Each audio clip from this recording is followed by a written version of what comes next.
I want to break the service contract, write a report and return to Russia. I don't give a damn about this money already, because I'm tired of lie. I pray here, I read the Bible, the New Testament. Here, you are going nuts. The 76th Division refused. The 98th Division refused to fight too. Damn them all. Decline in morale and refusals to go to war in Ukraine. Ukrainian intelligence and the security service are increasingly recording such facts in the intercepts of conversations between Russian military personnel and relatives. A large number of killed and wounded, as well as the supplies of Western military equipment into service with the armed forces of Ukraine, frighten the Russians. It is becoming more and more difficult for the aggressor's army to replenish the ranks of the occupation force on the front line.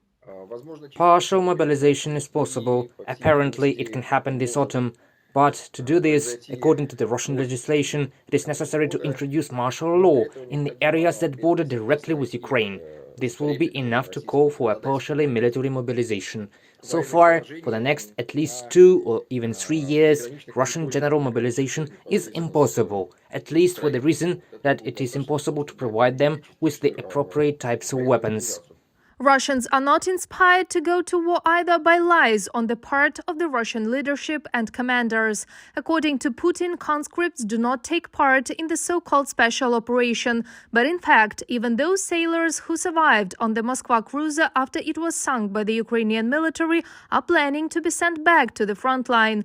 This is written in the media, referring to the words of the parents of conscripts.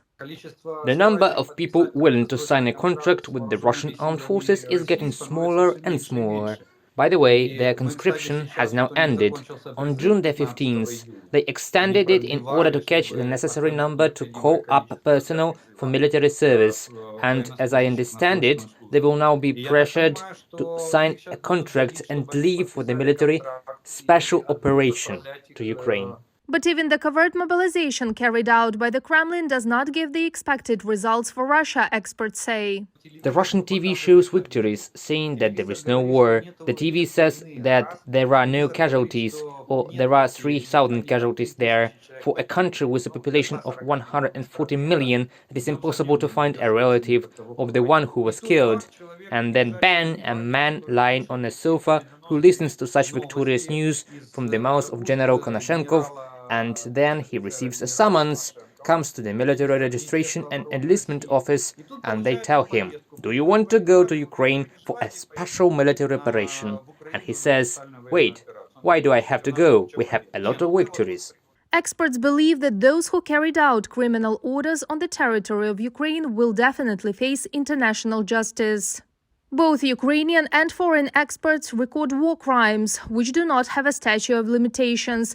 The U.S. Attorney General's office has created a special group in Ukraine. It will be headed by the famous Ali Rosenbaum, the employee of the Ministry of Justice, an American of Jewish origin. He is called the best Nazi hunter of the United States. Russian aggression against Ukraine in the broadest sense and historical understanding will end only after the verdict of the International Criminal Court against Putin and his Chekist fascist gang on the fact of planning, unleashing and waging an aggressive war of Russia against Ukraine comes into force. Reported by Marina Stepanenko, Larissa Zubenko, UATV News.